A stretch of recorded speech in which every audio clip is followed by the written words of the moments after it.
Hi guys, today I'm going to be talking about the Forex market and sort of the basics of it and how to get involved in starting to trade foreign currencies.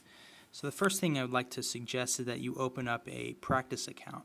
Now it doesn't matter where you open this up. I suggest Investopedia.com because you can sign up and they have a embedded Forex platform so you don't have to download anything, and it's 100% free and it's pretty accurate to what the other expensive programs and platforms would offer. So it's a really good, tool to get you used to what Forex is, and you can play around, not lose any real money, and sort of get the feel of things.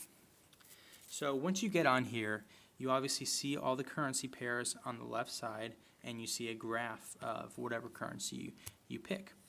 So in Forex, you have what's called a bid and an ask price. So this is the price that you can buy the euro against the dollar, and this is the price that you can sell your euro against the dollar.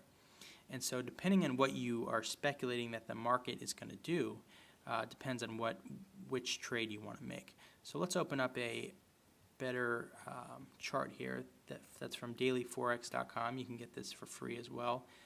So let's look at euro to the US dollar. That's the most commonly traded pair. So here's a pretty simple trend that's going on. It's clearly going up and down, up and down, up and down. So when it's going up, the euro is appreciating against the dollar, and then when it's coming down, the euro is depreciating against the dollar. So here it looks like it just made a pretty strong trend up, and then it should be breaking at this point and coming down. So if we wanted to try to profit off that, we would be betting that the euro is going to depreciate, so we would want to sell the euro. So you would come over here and click sell. I've already done that for you just to show you guys. And here is the trade down here. So obviously from that point that when I've done that to now, it's only gone down about 1.6 pips. So I haven't really made too much of a profit yet, but hopefully if the trend continues, you could make a profit on that. So let's go up here again and talk a little more about the currency pairs over here and what this all means. So the difference between the price you can buy at and the price you can sell at obviously is around 3 points, or what they call pips. A pips is just one movement in the currency pair. So this difference here is how the platform makes their money. Instead of charging commission, they just charge what's called the spread, or the spread is this difference here, and that's really how they make their money on every trade. So let's say if I bought right now for 19 and I sold the same second for 16, I would be down 3 pips. So that 3 pips right there is the automatic commission basically that the platform is taking. So in order to make profit, you have to first cover the spread, and then anything after that would be profit. And it depends on what currency pairs you're looking at. The more highly traded currency pairs are often the ones with the lowest spread, so that's basically the lowest commission. Obviously, if you're trading like Chilean pesos and Afghani, whatever their currency is, the spread's going to be a little more, and it's going to cost a little more for you to make that trade. So let's go ahead down here and look at our trade, what we just made. So we're betting again that the euro is going to depreciate against the dollar, and then when it gets down to a point where we like it, let's say at this horizontal line I put in would be a good spot at 1.3543.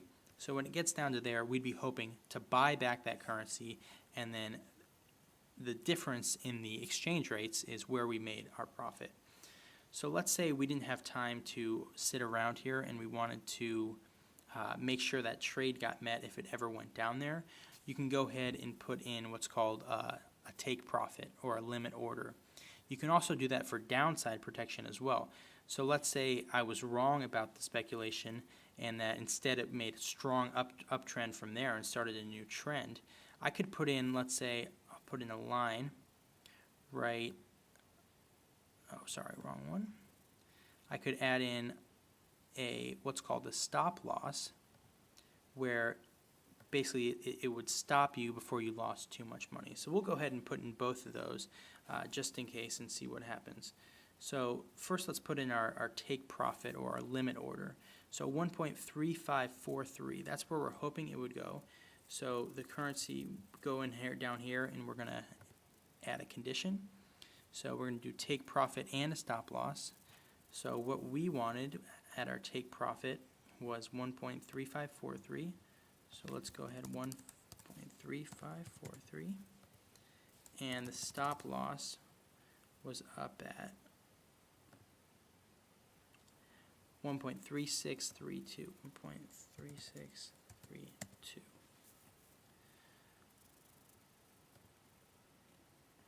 Okay, so you can see right here that our stop loss went in and our take profit also went in. So just in case any of those things happen, we will be protected by our profit will be protected if we ever hit this margin, and our losses will also be minimized if it ever decides to trend up. So that's pretty much the basics of Forex, the very, very basics. I know I left out a lot of things, but I just wanted to show you guys what a basic trade looks like, what people basically look for when they're trying to make a trade. It's all about charts, really. You want to look at a trend and try to mimic that trend. But I'll be the first person to tell you, and I'm sure it won't be the last, that nothing in the past really ever guarantees the future. So you never really know what's going to happen. You can be almost certain that the trend is showing that it'll depreciate and it'll shoot up 100 pips or so, and like that you'll be out a couple $100 or whatever. But that's why it's important to keep a practice account before you really go into real money trading.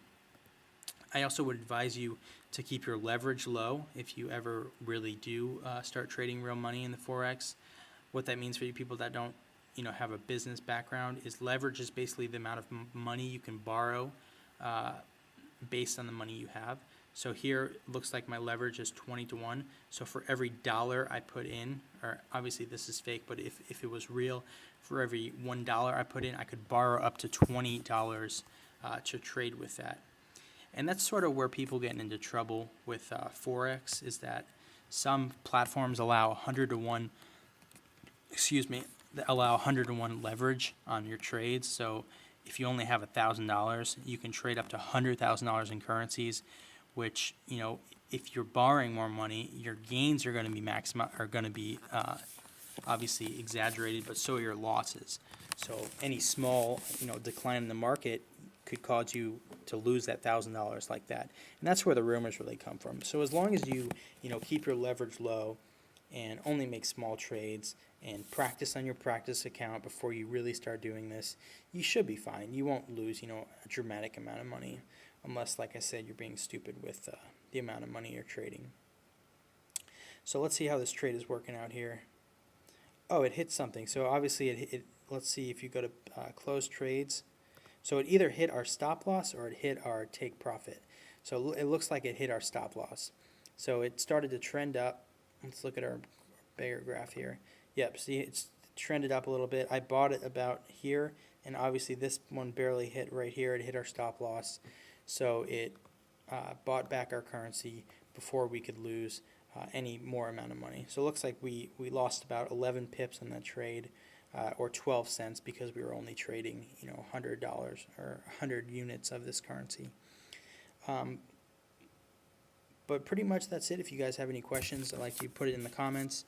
I will be making more videos about more advanced topics in Forex, but I just wanted to show you, like I said, a basic Forex trade and what people do and how they protect their gains and their losses. So let me know if you guys have any questions.